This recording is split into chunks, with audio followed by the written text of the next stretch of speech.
Do you feel frustrated trying to grow your franchise?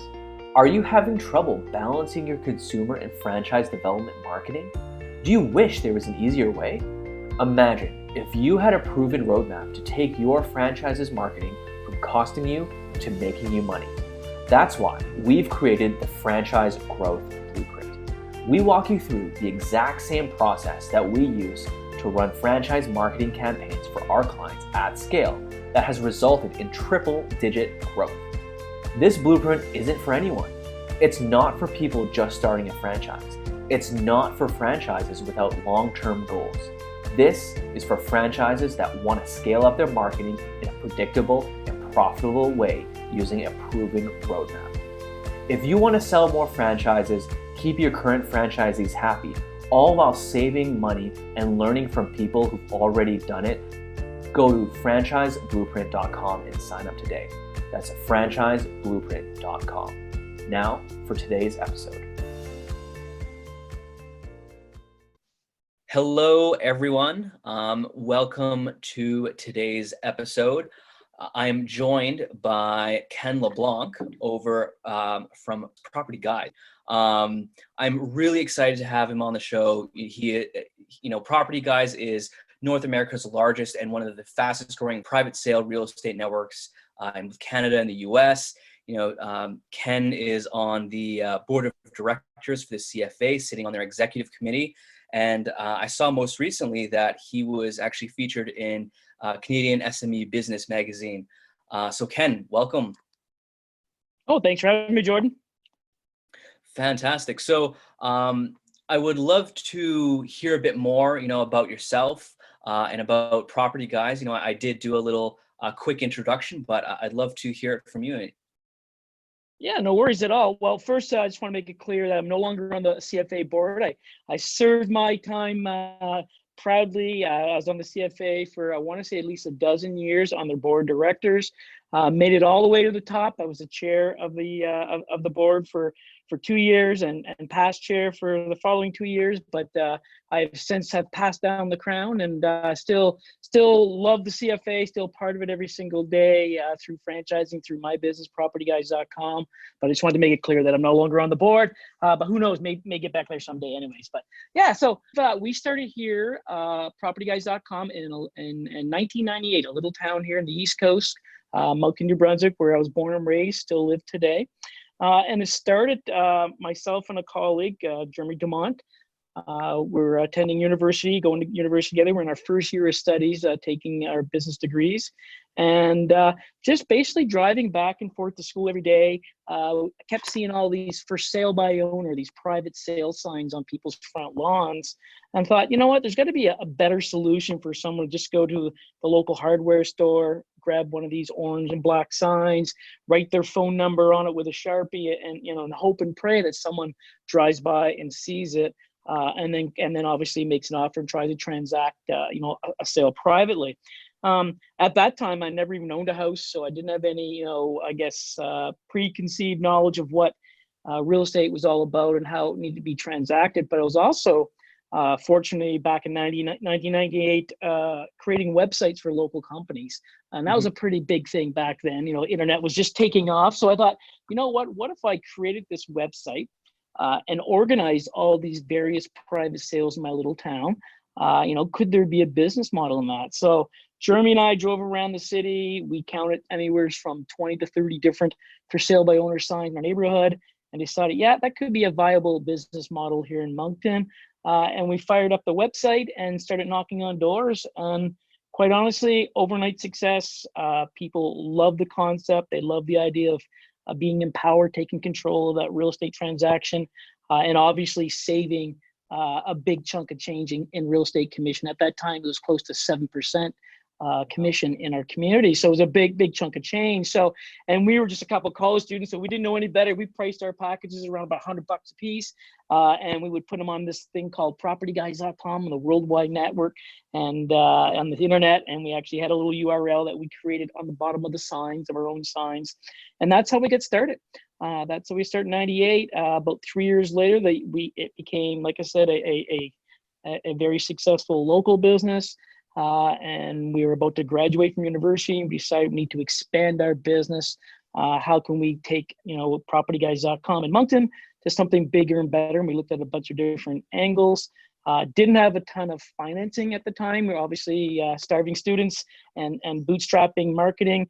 We decided to take, for us, the avenue of franchising. And that's how we expanded our business. And then our franchising venture kicked off really quick as well, Jordan. We sold our first 10 units in the first 10 months of hanging our shingles, saying that we were going to be a franchisor. We joined the CFA with basically no units underneath our belt. I remember going to the very first CFA conference out by the airport in Mississauga, and just being overwhelmed with the amount of people there and the different brands and how large we were, just dreaming that someday we'd be a franchisor as well. And yeah, that's basically how we get started. Wow, that's one heck of a story. So how did you find that transition from being just I guess like a corporate owned entity to now having franchisees within the first 10 months? Like how did you manage that transition? Because that's a big jump in the first year. Yeah, it was. I mean, so we were, and I guess the biggest pivot for us was, and we didn't realize this early on, that there were essentially two different businesses. There was the local Property Guys franchise business that we were owners, operators, creators of, that we were running, and all of our marketing materials and all of our communication and all of our processes, even our ad agreements, things like that, were a completely separate business to the franchising business. And then on top of that, there's another business that we created within the franchising model, as you know, is supporting these franchisees. So you go from a owner operator running a franchise, dealing with home buyers and sellers, to now going into a different marketing pitch, trying to attract fellow entrepreneurs into your concept, and then supporting those entrepreneurs. So it was a huge pivot for us, a big learning curve. Fortunately for us, we're East Coasters, and our first 10 units we sold were all on the East Coast. But when we handpicked these individuals early on, knowing full well that we just didn't have all of our ducks in a row when it came to franchising and being a franchisor, and that they were going to get in on the ground floor, something really cool and exciting. And we knew we'd be big someday. But part of that was, you're going to come in now and you're going to help us learn, and we're going to learn together. And that's what he did. And, we're lucky. I think out of those 10 franchisees that we sold in the first 10 months, 6 of them are still franchisees with us today, 15 years later. So it's pretty exciting. Yeah. Very cool. Very cool. So you mentioned that you learned a lot of lessons. I'd love to hear some of the big ones that stood out from you when you moved from that consumer type marketing to focusing more on the franchise development side. Yeah, I mean, I think the biggest lesson was just the actual marketing itself, just the communication. We go from marketing how to find home buyers and how to find home sellers and dealing on a local market, to a completely different 180. So the verbiage, the language, the offering, and just kind of transitioning from that whole, here's what we're doing now. So you go from running one, we'll say, local marketing budget, to now you're running 2 marketing budgets. One's a local, because you're still running that location. We kept that location for almost 5 years after we started franchising. We no longer have it. We sold it. So we don't have any corporate locations now. So we focus solely on franchising. But we go from running basically 2 departments. Oh, and by the way, doing all this with basically 3 partners, 3 founders who did everything from A to Z. From day one, our first employee was not until like 5 years after we started our business. So we did all the marketing, we did all the franchise development, all the learning, as wearing multiple hats along the way, and then running multiple companies. So that was the biggest learning curve for us, is that what would attract a home seller to buy a package from us online or offline was way different than trying to find a franchisee and award them a PropertyGuys.com location. Totally. So, you mentioned when you were starting out, you have, the 3 partners that can potentially be a lot of chefs in the kitchen. How did you balance workload between the 3 of you? I think what was really cool, and this was basically done organically, Jordan, was the fact that the three partners, you're not going to find three very more different people than the three of us. Mm-hmm. Very different individuals, bring very different skill sets to the table. From introverts to extroverts to marketing specialists to tech people to accounting bean counters, like three very, very, very different personalities. And I think because of that, butting heads didn't really happen a whole lot. Everyone obviously, worked together, but everyone had their own niche that they were experts in, and we let each other run with those and entrusted each other to do the right thing with their various departments. So the only challenges came after as you got larger and started bringing employees in, and who was managing those employees, and then I think with the employees, and now we have like 35 people that work here in Moncton Forest. They, as the CEO and president, but still having two co-founders in the business every single day. There is the odd time where employees may not know which direction to be pulled or which direction, and so those things come into play that more at a larger level. But early on, it didn't come into factor at all. Mm-hmm, mm-hmm. Yeah. Very, very interesting. That is great that you've been able to find partners where it sounds like it's a very symbiotic relationship.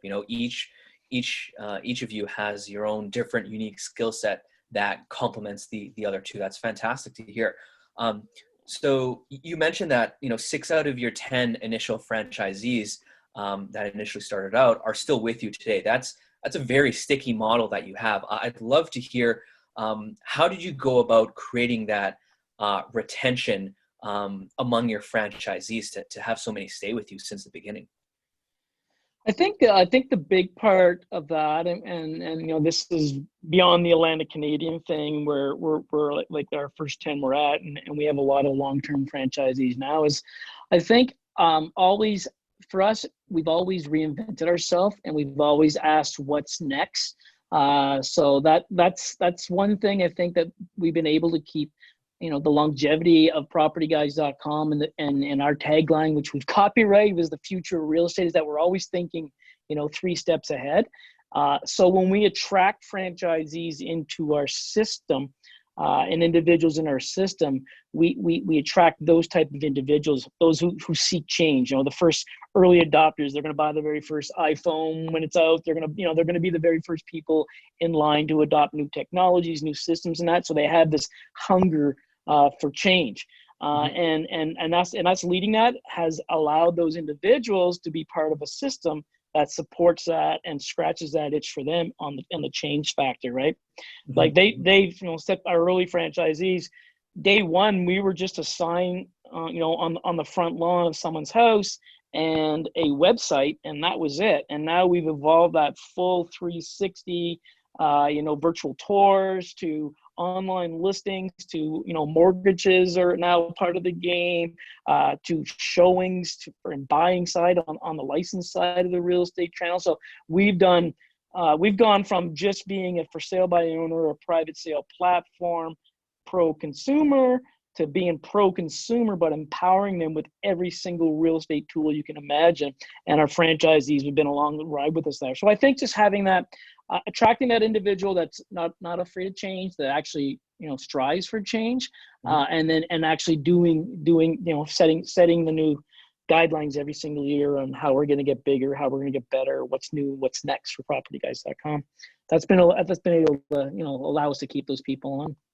Wow, that's great. I love that you're openly accepting and embracing change. That's fantastic, because if you're not constantly reinventing yourself and taking advantage of new technology out there, your competitors are just going to start creeping up on you, and as soon as you know it, you're going to be falling behind rather than out ahead of the competition. So I love hearing that. So with that being said, the crazy COVID-19 stuff that's happening right now, how are you embracing this change on an organizational level? We'll get right back to the show, but do you feel frustrated trying to grow your franchise? Are you having trouble balancing your consumer and franchise development marketing? Do you wish there was an easier way? Imagine if you had a roadmap to take your franchise's marketing from costing you to making you money. That's why we've created the Franchise Growth Blueprint. To find out more, visit franchisegrowthblueprint.com. That's franchisegrowthblueprint.com. Now back to today's episode.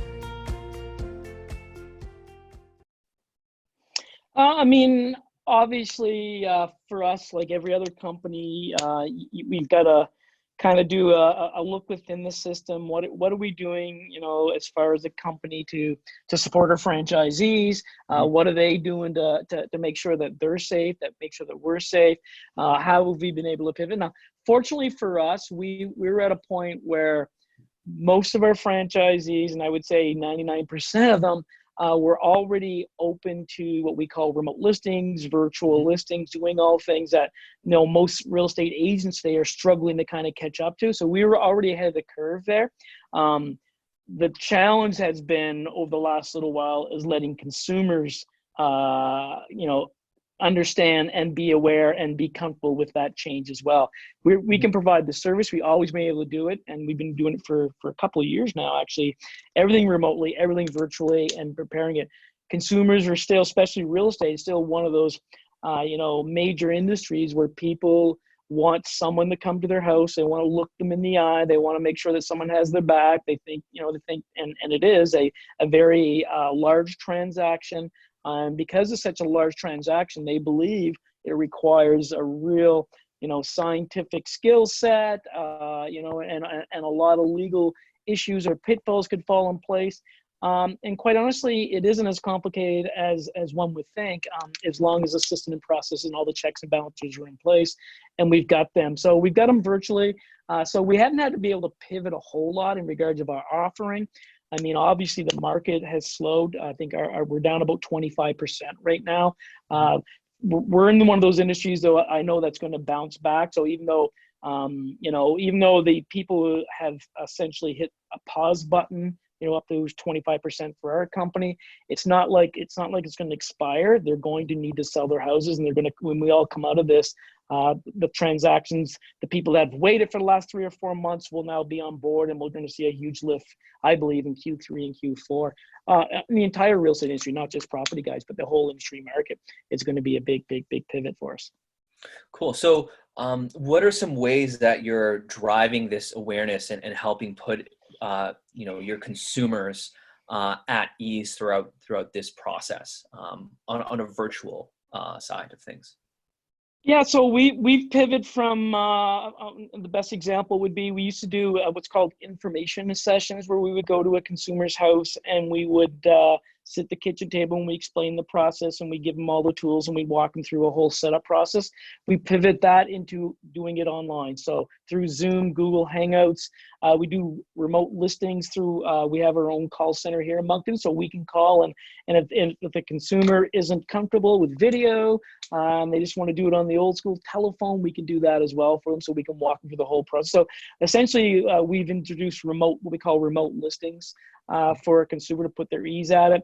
We've also set out different, like we've canceled any open houses that would traditionally we've turned them all into virtual open houses now, so no physical open houses during this period, and just little things like that. It hasn't been a major pivot for us.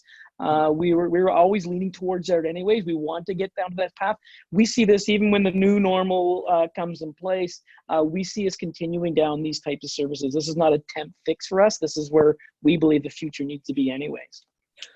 Totally. And you know what, that aligns with a lot of the conversations that I've been having with other, franchise leaders and founders, in that, these changes that have been forced due to the COVID-19, it's more accelerating the innovation and adoption of technology rather than completely disrupting and, throwing franchises into a frenzy. So very aligned with what I've been seeing on my end as well. Now, on the franchise development side, how have you seen COVID-19 impact you there, and what exactly have you been doing to adjust and adapt to it?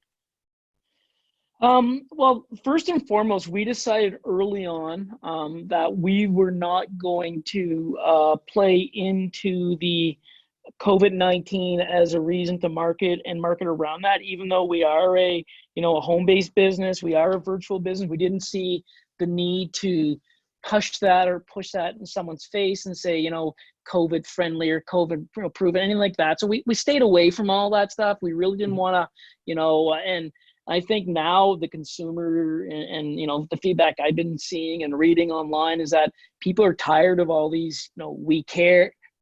We care ads, or we consume, we know new times have changed and that. So we haven't done that. So we stayed completely away that. We kept our mission, our marketing the exact same, PropertyGuys.com offering we're doing. We have seen a huge lift in franchise requests come in. We're up probably about 40% right now.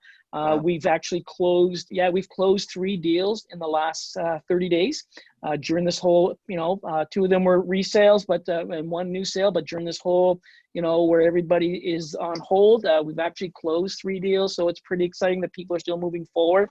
And we believe we've got Jordan, like we keep a huge database of our franchises. We've got people who inquired about a Property Guys franchise 2, maybe 3 years ago that are coming back and saying, hey, I thought about it a couple of years ago, and you know what, my job has been on hold or repositioned, and this has kind of got me thinking, I think I'm going to do that now. So we're seeing that pivot in the mindset of the consumer, of especially those that have always had an itch to be a franchisee and to be an entrepreneur. I think this is one of those things that could push those people into franchising. So I know we have seen a huge lift in our franchise requests, and that is based not on the fact that we're doing anything special in regards to COVID-19. We're not offering any deferred payment plans or anything like that. It's business as usual on the marketing side, and it seems to be working for us. Cool. Very cool. I love that. You're not playing into the panic of, I don't want to say exploiting, but using the fact that that you're home based and that COVID-19 is forcing people into, staying at home. I absolutely love that. So, let's switch gears a little. Sure. Obviously you leverage the internet very heavily in your marketing, both on the franchise development side and on the consumer side. How have you seen the internet evolve for you guys in leveraging it as a marketing vehicle over the past few years? Because you started out in 98, right? Like a lot has changed on the internet since then. In what sense? I mean, as far as our marketing and shifting like our ad dollars, or? Yes, that's exactly it. Yeah, exactly. Well, we've I would say in the last 3 years, we've pivoted 95% of our budget into the online world. Primarily Facebook and Google AdWords have been heavy, I would say, taking over the lion's share of our marketing in the last 2 years. That's been on the franchise development side of our business. Our franchisees are still, I would say it's still 50-50 with traditional marketing aspect of it. A lot of our franchisees are community-based, and they still, depending on each community, some communities are way more advanced in technology and larger, and we use in larger metros. It seems to be the norm where we want to go to an online world.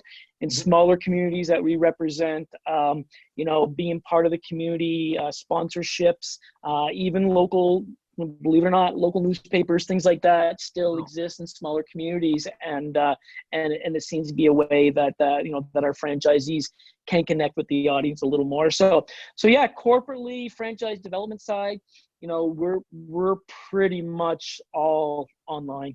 I don't even think of anything outside of maybe some CFA print ads that we still sponsor and get into our annual budget with the Canadian Franchise Association. I don't think of any other. I can't think of any other print or even traditional marketing we do outside of social media at this point. Wow, you know what? That's great, and I found similar things talking to other franchisors, and one of the big aspects of shifting all, if not most, budget online is that you have deeper insight and understanding from an attributional perspective, right? Like how are channels performing, not just on a lead level, but on an actual franchisee level, right? Are you actually getting a low volume of leads, but are they good quality, or, is it the opposite? So I'm sure from a data side that helps significantly. It does big time as far as tracking, and the biggest, I guess, thing for us is that you can pivot real quick. Like I can run one, I can change an ad within 5 minutes now. Whereas you're running a traditional ads, typically, a campaign is delivered over a certain period of time. I could do A/B testing online, which we do all the time now in our marketing on franchise development, and can pivot within minutes. If I don't like an ad, I can change it the next day and just update our profile on in Google or Facebook, and new ads up and running. And like you said, we can track all those analytics, which are key for today, especially where the advertising dollars are so competitive. But it's about, for us, it's also about attracting the right candidate. Right. So switching gears a bit, what advice would you give to someone just starting out in the franchising world? Just starting out in the franchising world. I mean, I always say this. I don't know if it's getting old enough, and maybe it's because I always say it, but I talked about it earlier about our first 10 franchise units. I always tell, a franchisor who's thinking about getting into franchising, I said, the first 10 units you sell will be the most important units you'll sell in the history of your company. Those 10 franchisees will sell your next 100, or those 10 franchisees will be the last 10 you ever sell.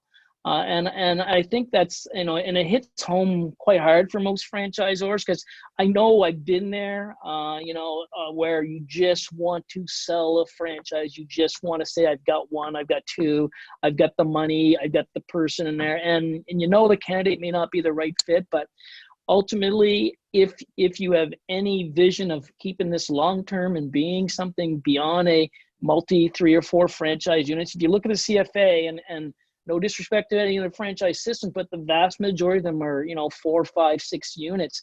And I would dare say, if you did a deep dive into those systems, the reason why they can't get beyond 10 isn't the model, isn't the leadership, isn't the opportunity. It's probably the individuals they have as other franchisees. And I don't want to throw any franchisees under the bus, but they can make or break your business model. And I think that's important as a franchisor to understand that we don't sell franchises, we award them, we handpick them. Those franchisees, like I said, our first 10, they sold the rest of them for us. We didn't have to sell anybody, because every single person who came after them wanted to talk to them. They wanted to talk to, how are you doing? What's it like to work with the home office team? What's it like to, what kind of, they say this, is that true? How are you finding the consumer offering, reaction, things like that. So I think if you don't have your solid 10, your foundation, you're not going to build your big business. That's for sure. Totally. That makes a ton of sense. And that aligns with what Steve was saying, right? Being very particular and being very picky on who you accept into your system, because having bad apples to start off, it's going to significantly stunt your growth, if not destroy things for you. So I love that, how you view things as awarding franchises rather than accepting people or handing them out to anyone and everyone.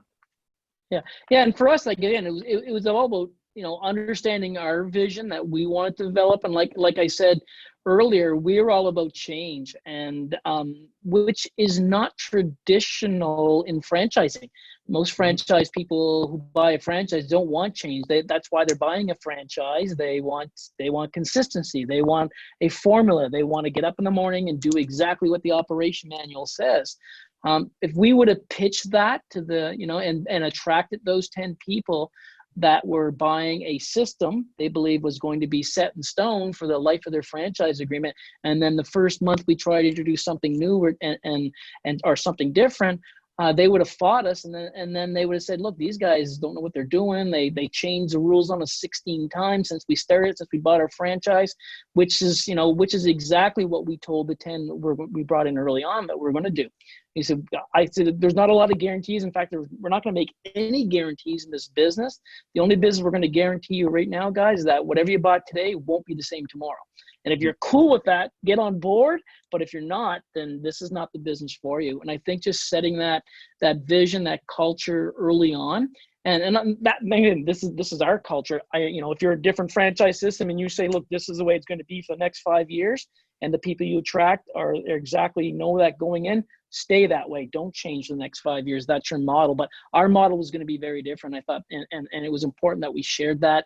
And not only shared it, we attracted and got everyone coming in to agree to that. And it, from what it sounds like, and please correct me if I'm wrong, Ken, is that, you really need to solidify your core values and cultures even before you start franchising. Because from what I'm hearing is that during your vetting process, you need to make sure that these people that, would be franchisees represent your core values, represent your core culture. Is that kind of, am I on the right track in interpreting it that way? 100%. That's exactly what I'm saying. Yeah, no, if they don't share your culture, your vision, your drive, and again, like I said, I shared yours, which is, agents of change. If that's not aligned with your culture, and people always ask me the culture question on, Property Guys, you seem to have a fun culture. You seem to, guys have lots of energy. You're excited. You're all, people, you always have a really good time at your conferences, and the people to me, the culture is not something you can train for or something you can fake. It needs to come from the top down. So that's the way, as three entrepreneurs, when we started this company, three founders, it's what we started with. It's what we attract. Our employees that work here have the same culture, and our franchisees know and love and feel the same way. So if, and again, I'm not knocking any other culture. If some cultures are, we're straight and narrow and this is how we do it, and we're by the book culture, that's fine. If you're, we're like I said, we're an agent of change culture. So if you're used to, adapting and you want something young and fresh and new all the time, then see us. But with that, there's give and take. Part of the risk of change is that it's going to fail. It's not always going to work. I guarantee you, not all our ideas have always worked. There's some costs associated with taking on change and adopting new programs and services. We've literally launched, hundreds of programs and ideas over the last 20 years we've been in business that are no longer up and running. But that's cool with our franchisees. They'd rather, we take the Gretzky approach on that, right? I've always missed the shots I've never taken. Well, we're doing the same thing with our franchisees, and they love it. But that's the culture that we've created here, and it's one that has been, driving our company. And you're right. So make sure whatever culture you have as a franchisor, that you attract the same individuals, because nothing would fail quicker than a conflict when it comes to culture. For sure. So Ken, I like to end each episode with the lightning round, which is just lightning fast, quick questions to you. So the first one is, what is your favorite tool or app that you can't live without? Favorite tool or app? I'm a huge, well, it's been changing now. I'm gonna go with Zoom right now. Yeah. Awesome. And what is your favorite book? I have a book that I read once a year. It's called Behind the Golden Arches. It's a McDonald's story. It's on franchising. I recommend it to any franchise system out there. If you're a franchisor, read this book. I read it every year, Jordan, and I know this is a lightning round. I want to get into it. I read it every year because I find myself, as our company has evolved over the years, that there's a certain chapter like, oh, that's where we're at in this phase of the game. And to me, McDonald's has done it all in regards to franchising, and that's a brand that obviously done a lot of right, a lot wrong, but it's really an interesting book. So Behind the Golden Arches, the McDonald's book. Very cool. And who is the franchise leader that you look up to most, and why? Franchise leader I look up to most. There's a lot of franchise leaders I look up to. DeLuca from Subway, who's passed away, was one that I really inspired and definitely read a lot on early on. There's a gentleman who's no longer in franchise, retired, his name's Graham from A&W. I would say Graham would be my mentor, and also someone who's younger than me, but I think has done a lot in the franchising world and still is John DeHart. Very cool. And last question, Ken, I promise, where can people find out more about you and Property Guys?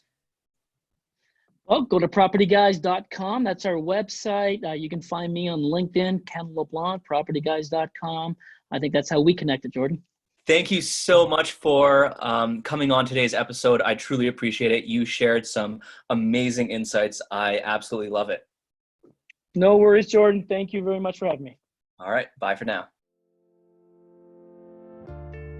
Thank you so much for listening to this episode of the Franchise Marketing Podcast. If you found this episode useful, share it with a friend and subscribe now so you don't miss out on any upcoming episodes. And until then, happy marketing.